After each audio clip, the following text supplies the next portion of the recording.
Hi all, good morning. ಇದು Thursday morning almost 11 o'clock ಆಗಿದೆ. 11 ಅಲ್ಲ 12 ಆಗೋಗಿದೆ. ಎಲ್ಲರೂ ಚೆನ್ನಾಗಿದ್ದೀರಾ? ನಾವು ಸಹ ಚೆನ್ನಾಗಿದ್ದೀವಿ, ಎಲ್ಲರೂ ಚೆನ್ನಾಗಿದ್ದೀವಿ. Thank you so much for all your support. ಹಿಂಗೆ ಸಪೋರ್ಟ್ ಮಾಡ್ತಾ ಇರಿ. ಸೊ ಇವತ್ತಿನ ವಿಡಿಯೋ ಏನಂದ್ರೆ, ಆಲ್ರೆಡಿ ತಮ್ಮನೆಲ್ಲ ನೋಡಿರ್ತೀರಾ, ನನ್ನ ಮಗಳಿಗೆ ನಾನು ಮನೇಲಿ ಸೆರ್ಲಾಕ್ ಹೆಂಗ್ ಮಾಡ್ತೀನಿ ಅಂತ. ಸೊ ಇದ್ರದ್ದು ರೆಸಿಪಿ ನನ್ನ ಫ್ರೆಂಡ್ಸ್ ಎಲ್ಲ ತುಂಬಾ ಜನ ಕೇಳಿದ್ರು, ಹಾಗಾಗಿ ಯಾಕೆ ಇದನ್ನ ಮಾಡಬಾರ್ದು ಅಂತ ಅನಿಸ್ತು. ಹಾಗಾಗಿ ಸೊ ತಡ ಮಾಡೋದ್ ಬೇಡ, let's get into the video. So ವಿಡಿಯೋಗೆ ವಾಯ್ಸ್ ಓವರ್ ಕೊಟ್ಟಿದ್ದೀನಿ.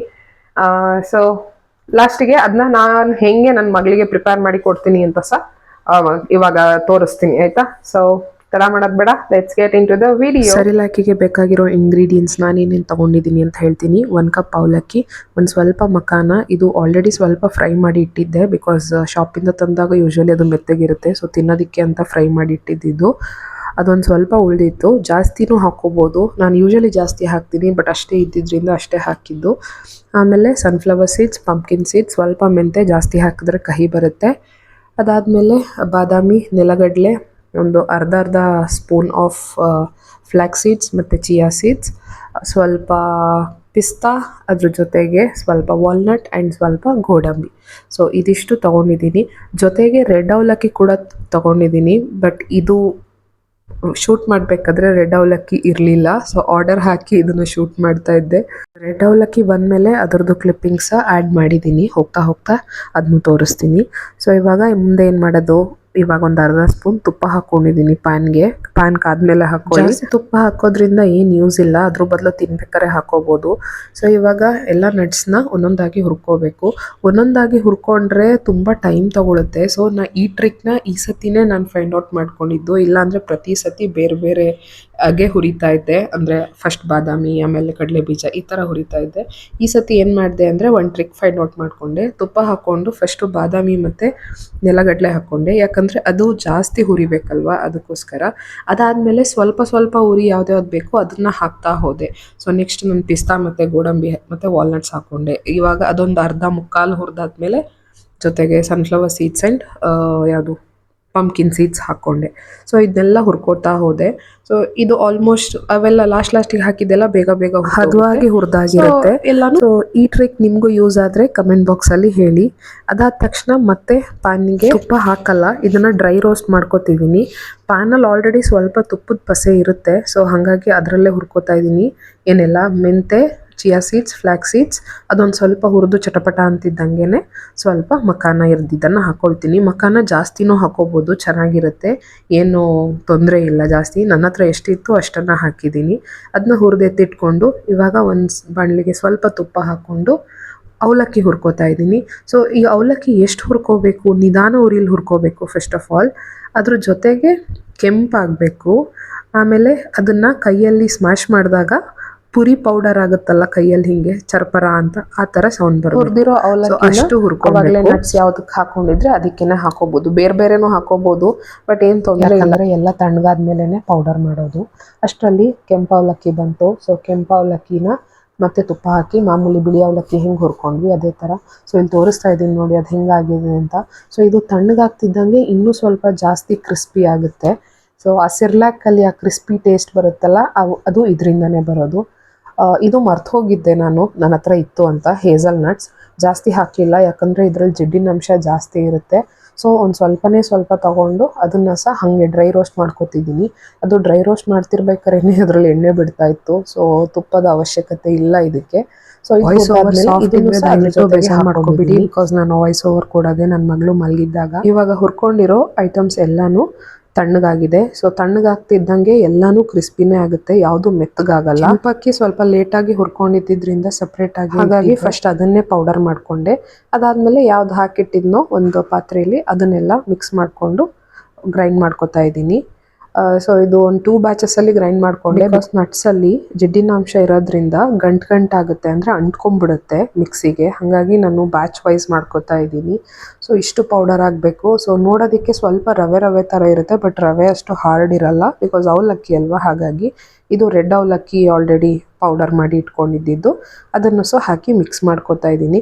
ಸೊ ಇದು ಸ್ವಲ್ಪ ಗಂಟು ಅನ್ನಿಸ್ಬೋದು, ಬಿಕಾಸ್ ಅದೇ ಹೇಳಿದ್ನಲ್ಲ ನಟ್ಸಲ್ಲಿ ಎಣ್ಣೆ ಇರೋದ್ರಿಂದ ಸ್ವಲ್ಪ ಗಂಟು ಅನಿಸುತ್ತೆ.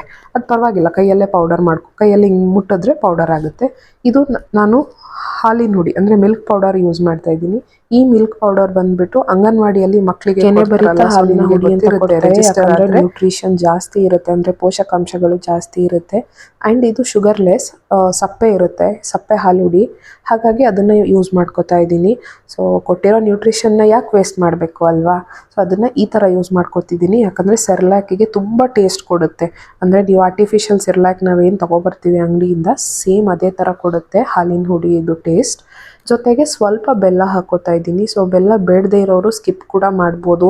ಅಂದರೆ ನಿಮ್ಮ ಮಕ್ಕಳಿಗೆ ಸ್ವೀಟ್ ಇಷ್ಟ ಇಲ್ಲ ಅಂತ ಆದರೆ, ನಾನು ತುಂಬ ಸ್ವೀಟು ಮಾಡಲ್ಲ. ಬಿಕಾಸ್ ಇಷ್ಟು ಬೆಲ್ಲ ಹಾಕಿರೋದು ಇದನ್ನ ಹಾಲು ಜೊತೆ ಅಥವಾ ನೀರು ಜೊತೆ ಮಿಕ್ಸ್ ಮಾಡಿದಾಗ ಈ ಸ್ವೀಟ್ನೆಸ್ ಕಡಿಮೆ ಆಗುತ್ತೆ. ಆ್ಯಂಡ್ ಪಿಂಚ್ ಆಫ್ ಸಾಲ್ಟ್ ಕೂಡ ಹಾಕ್ಕೊಳ್ಬೋದು. ಸೊ ನಾನು ನನ್ನ ಮಗಳಿಗೆ 1 ಇಯರ್ ಕಂಪ್ಲೀಟ್ ಆಗಿರೋದ್ರಿಂದ ಹಾಕ್ಕೊಳ್ತೀನಿ. ತಿನ್ನಿಸೋ ಟೈಮಲ್ಲಿ ಈ ಮಿಕ್ಸ್ಚರ್ಗೆ ಹಾಕ್ಕೊಳ್ಳೋದಿಲ್ಲ. ಈ ಮಿಕ್ಸ್ಚರ್ಗೆ ಹಾಕ್ಕೊಳ್ಳೋದು ಒಳ್ಳೆಯದು ಕೂಡ ಅಲ್ಲ, ಯಾಕಂದರೆ ಅದ್ರದ್ದು ಕನ್ಸಿಸ್ಟೆನ್ಸಿ ಜಾಸ್ತಿ ಆಗಿಬಿಟ್ರೆ ಉಪ್ಪೇ ಜಾಸ್ತಿ ಅನಿಸ್ಬಿಡುತ್ತೆ. ಹಾಗಾಗಿ ಸೊ ಇವಾಗ ಇದಿಷ್ಟನ್ನು ಚೆನ್ನಾಗಿ ಮಿಕ್ಸ್ ಮಾಡ್ಕೊಬೇಕು. ಇದನ್ನು ಸ್ಪೂನಲ್ಲಿ ಮಿಕ್ಸ್ ಮಾಡಿಕೊಂಡ್ರೆ ನನಗೆ ಸರಿ ಅನ್ನಿಸ್ಲಿಲ್ಲ, ಬಿಕಾಸ್ ಬೆಲ್ಲದ ಕಣಗಳು ಕೂಡ ಸ್ವಲ್ಪ ದಪ್ಪ ಇರುತ್ತೆ. ಆ್ಯಂಡ್ ಹೇಳಿದ್ನಲ್ಲ, ಏನು ಡ್ರೈ ನಟ್ಸ್ ಎಲ್ಲ ಎಣ್ಣೆ ಬಿಡೋದ್ರಿಂದ ಸ್ವಲ್ಪ ಮಧ್ಯದಲ್ಲಿ ಗಂಟಿರುತ್ತೆ. ಬಟ್ ಒಂದ್ಸತಿ ಕೈಯಲ್ಲಿ ಮಿಕ್ಸ್ ಮಾಡಾದ್ಮೇಲೆ ಯಾವತ್ತೂ ಗಂಟಾಗೋದಿಲ್ಲ, ಸ್ಟೋರ್ ಮಾಡಿ ಇಟ್ಟಾಗ ಗಂಟಾಗಲ್ಲ.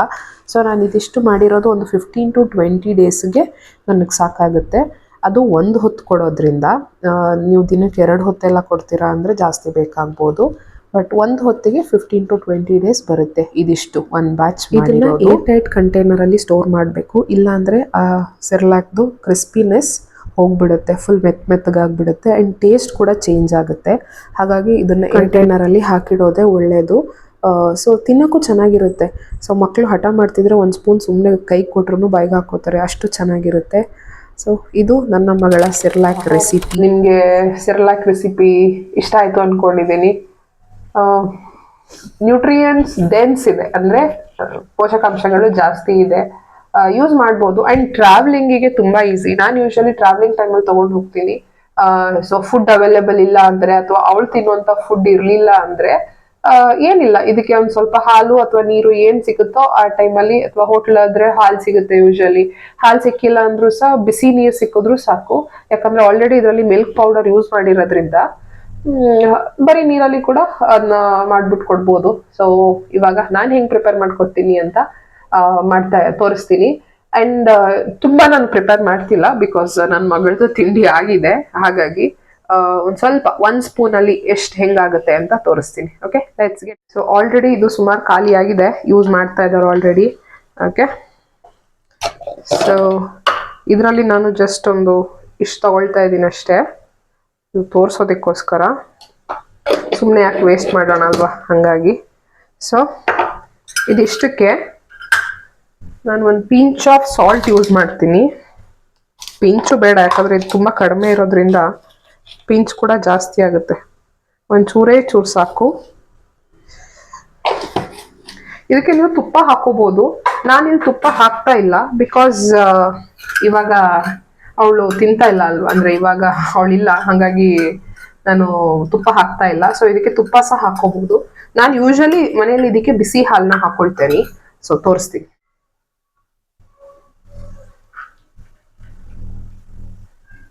ಇವಾಗ ಹಾಲು ಹಾಕೊಂಡಿದ್ದೀನಿ. ಸ್ವಲ್ಪ ಚೆನ್ನಾಗಿ ಮಿಕ್ಸ್ ಮಾಡಿಕೊಂಡು ಹಾಗೆ ಬಿಟ್ಬಿಟ್ರೆ ಕೆಲವು ಸತಿ ಗಂಟಾಗುತ್ತೆ.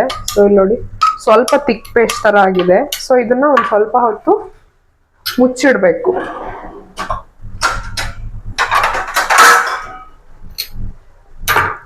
ಮುಚ್ಚಿಡ್ತೀನಿ, ಯಾಕಂದರೆ ಆ ಹಬೆಗೆ ಅದು ಒಂದು ಸ್ವಲ್ಪ ಮೆತ್ತಗಾಗುತ್ತೆ. ಸೊ ಯೂಶಲಿ ನೋಡಿರ್ತೀರಲ್ವಾ, ಅವಲಕ್ಕಿ ನೀರಿಗೆ ಹಾಕಿದಾಗ ಹೆಂಗ್ ಮೆತ್ತಗಾಗುತ್ತೆ. So similar. ಸೊ ಸೆರ್ಲ್ಯಾಕ್ ಕೂಡ ಯೂಶಲಿ ಬಿಸಿ ಹಾಲಿಗೆ ಹಾಕಿದ್ವಿ ಅಂದರೆ ಅದು ಮೆತ್ತಗಾಗುತ್ತೆ, ಅಂದರೆ ಒಂಥರ ಕ್ರೀಮಿ ಟೆಕ್ಸ್ಚರ್ ಬರುತ್ತೆ, ಮಕ್ಕಳಿಗೆ ತಿನ್ನೋದಕ್ಕೆ ಚೆನ್ನಾಗಿರುತ್ತೆ. ಸೊ ಅದೇ ಥರ ಇದು ಸ್ವಲ್ಪನೇ ಇದ್ದಿದ್ದಕ್ಕೆ ಜಸ್ಟ್ ಫ್ಯೂ ಸೆಕೆಂಡ್ಸ್ ಅಲ್ಲೇನೆ ನೋಡಿ ಗಟ್ಟಿ ಆಯಿತು. ಬಟ್ ಸ್ವಲ್ಪ ಜಾಸ್ತಿ ಇದೆ ಅಂದರೆ ಒಂದು 2 to 3 minutes ಅಲ್ಲಿ ಇದು ಈ ಥರ ಆಗುತ್ತೆ. ಸೊ ನೋಡಿರ್ತೀರಲ್ವಾ, ಸೆರ್ಲ್ಯಾಕ್ ಕೂಡ ಸೇಮ್ ಇದೇ ಕನ್ಸಿಸ್ಟೆನ್ಸಿಯಲ್ಲಿ ಇರುತ್ತೆ, ಹಾಲು ಅಥವಾ ನೀರು ಹಾಕೊಂಡಾಗ. ಸೊ ನಿಮ್ಮ ಮಕ್ಳು ಯಾವ ಟೆಕ್ಸ್ಚರ್ ಅಲ್ಲಿ ತಿಂತಾರೆ? ತುಂಬಾ ಅಂದ್ರೆ ತೆಳು ಮಾಡಿ ತಿಂತಾರ ಅಥವಾ ತುಂಬಾ ಗಟ್ಟಿ ತಿಂತಾರ? ಅದ್ರ ಮೇಲೆ ನೀವು ಹಾಲು ನೀರು ನಿಮ್ಗೆ ಎಷ್ಟು ಬೇಕೋ ಅಷ್ಟು ನೋಡಿ ಹಾಕೋಬಹುದು. ಇದಕ್ಕೆ ತುಪ್ಪ ಸಹ ಹಾಕ್ಬೋದು. ಅಂಡ್ ಇನ್ನೊಂದು ಅಬ್ಸರ್ವ್ ಮಾಡಿದೆ, ಬಾದಾಮ್ ಗೋಂದ್ ಅಲ್ಲ, ಬರೀ ಗೋಂದ್ ಬರುತ್ತಲ್ಲ, ಸೊ ಅದನ್ನ ಕೂಡ ತುಪ್ಪದಲ್ಲಿ ಫ್ರೈ ಮಾಡ್ಬಿಟ್ಟು ಇದ್ರ ಜೊತೆ ಮಿಕ್ಸಿ ಮಾಡ್ಕೋಬಹುದು. ಸೊ ಪುಡಿ ಆದಾಗ ಇದ್ರ ಜೊತೆಗಿರುತ್ತೆ, ಅದು ಕೂಡ ಒಳ್ಳೇದು ಅಂತ ಹೇಳ್ತಾರೆ. So hope you like this recipe. ಎಲ್ರಿಗೂ ಈ ರೆಸಿಪಿ ಇಷ್ಟ ಆಯ್ತು ಅನ್ಕೊಂಡಿದೀನಿ. Thank you so much for watching. Thank you so much for supporting. ಹಿಂಗೆ ಸಪೋರ್ಟ್ ಮಾಡ್ತಾ ಇರಿ. ಈ ರೆಸಿಪೀಸ್ ಹಾಕ್ತಾ ಇರ್ತೀನಿ. ಅಂಡ್ ಇನ್ನೊಂದು, ನಾನು ಬೇರೆ ರೆಸಿಪೀಸ್ ಮಾಡ್ಬೋದು, ಮೇ ಬಿ ಟ್ರೆಂಡಿಂಗ್ ಅಲ್ಲಿ ಇದೆ, ಎಲ್ಲರೂ ಮಾಡ್ತಿದ್ದಾರೆ, ನಾನು ಒಂದು ಮಾಡ್ತೀನಿ ಅಂತ. ಬಟ್ ಎವ್ರಿ ಡೇ ಬೇಸಿಸ್ ಅಲ್ಲಿ ಅಥವಾ ಈವ್ನಿಂಗ್ 4 o'clock ಸ್ನಾಕ್ ಅಂತಾನೋ ಅಥವಾ ಮಾಡಿದ್ದಾರೆ ಅಂತ ನಾನು ಮಾಡೋದಿಕ್ ಹೋಗೋದಿಲ್ಲ. ಒಂದು ಏನಂದ್ರೆ ನಾನು ಸ್ವಲ್ಪ ಹೆಲ್ದಿಯರ್ ವರ್ಷನ್ ನೋಡ್ತೀನಿ ಫಸ್ಟ್ ಆಫ್ ಆಲ್. ಅದಾದ್ಮೇಲೆ ಅದನ್ನ ಮಾಡ್ಲೇಬೇಕು ಅಂತೇನಿಲ್ಲ ಅಲ್ವಾ. ಸೊ ಮೇ ಬಿ ಅದನ್ನ ಮಾಡಿದ್ರು ಕೂಡ ನನ್ನ ಟೈಪ್ ಆಫ್ ಅಂದ್ರೆ ನನಗ್ ಹೆಂಗ್ ಸೂಟ್ ಆಗುತ್ತೋ ಅಥವಾ ನನಗ್ ಹೆಂಗ್ ಇಷ್ಟ ಆಗುತ್ತೋ ಆ ತರ ಇಂಗ್ರೀಡಿಯೆಂಟ್ಸ್ ಯೂಸ್ ಮಾಡ್ಕೊಂಡ್ ಮಾಡ್ತೀನಿ. ಸೊ ಮೇ ಬಿ ಇವಾಗ ಟ್ರೆಂಡಿಂಗ್ ಅಲ್ಲಿ ನೋಡ್ತಿರೋ ಅಡುಗೆ ಅದೇ ಟೇಸ್ಟ್ ಅಲ್ಲಿ ಕೂಡ ಬರೋದಿಲ್ಲ ಮೋಸ್ಟ್ಲಿ. ಬಟ್ ನಾನು ಹೆಲ್ದಿಯರ್ ವರ್ಷನ್ ನ ಡೆಫಿನೆಟ್ಲಿ ಇನ್ಕ್ಲೂಡ್ ಮಾಡ್ತೀನಿ. ಹಂಗಂತ ಏನು ಬಿಂಜ್ ಮಾಡೋದೇ ಇಲ್ಲ, ನಾನೇನು ತಿನ್ನೋದೇ ಇಲ್ಲ ಅಂತಾನೂ ಏನಿಲ್ಲ. ಸೊ ನಾನು ಕೂಡ ಪಾಯಸ ಮಾಡ್ಕೊಂಡು ತಿಂತೀನಿ, ಕೇಸರಿ ಬಾತ್ ಮಾಡ್ಕೊಂಡು ತಿಂತೀನಿ, ಬಿಕಾಸ್ ನನಗೆ ಸ್ವೀಟ್ಸ್ ಅಂದ್ರೆ ತುಂಬಾ ಇಷ್ಟ. ಸೊ ನನಗೆ ಇಷ್ಟ ಆಯ್ತು ಅಂದ್ರೆ ಇಷ್ಟು ಆದ್ರೂ ಕ್ವಾಂಟಿಟಿಯಲ್ಲಿ ನಾನು ಮಾಡ್ಕೊಂಡು ತಿಂತೀನಿ. ಸೊ ಹಾಗಾಗಿ ಬಟ್ ಎಲ್ಲಾ ಟೈಮ್ ಅದನ್ನ ಯೂಸ್ ಮಾಡಲ್ಲ, ಅಂದ್ರೆ ವಾರಕ್ಕೊಂದ್ಸತಿ ತಿನ್ಲೇಬೇಕು ಹಂಗ್ ಮಾಡ್ಕೊಂಡು ಆ ತರ ಎಲ್ಲ ಏನು ಮಾಡಲ್ಲ. ಇಷ್ಟ ಆದಾಗ ಅಥವಾ ಫ್ರೀ ಇದ್ದಾಗ ಮಾಡ್ಕೊಂಡು ತಿಂತೀವಿ ಅಷ್ಟೇ. ಅದು ಎಸ್ಪೆಷಲಿ ಮಧ್ಯಾಹ್ನಕ್ಕೆ ಇಟ್ಟಿರ್ತೀನಿ ಊಟದ ಜೊತೆಗೆ. ಸೊ ದಟ್ ಕ್ಯಾಲರೀಸ್ ಜಾಸ್ತಿ ಆಗಲ್ಲ. ಮಧ್ಯಾಹ್ನದಿಂದ ಸಂಜೆ ತನಕ ಕೆಲಸಗಳಿರ್ತದೆ, ಓಡಾಡ್ತಿರ್ತೀವಿ, ಸೊ ಹಂಗಾಗಿ ಡೈಜೆಸ್ಟ್ ಆಗುತ್ತೆ. ಮೇಕ್ ಶ್ಯೂರ್ ಬೆಳಗ್ಗೆ ತಿನ್ನಲ್ಲ ಸ್ವೀಟ್ಸ್ ನ. ಅಂಡ್ ರಾತ್ರಿ ಕೂಡ ರಾತ್ರಿ definitely low calorie food is very very important. ಇವಾಗಿನ ದಿವಸಗಳಲ್ಲಿ ಕಾಣ್ತಾ ಇದೀವಲ್ಲ ಸುತ್ತಮುತ್ತ ಸಾವು ನೋವುಗಳು. ದಯವಿಟ್ಟು ಎಲ್ಲರೂ ಅವ್ರವ್ರ ಆರೋಗ್ಯ ನೋಡ್ಕೊಳ್ಳಿ. Health is wealth. So next ವಿಡಿಯೋದಲ್ಲಿ ಸಿಗೋಣ. ಅಲ್ಲಿ ತನಕ bye bye, take care, see ya.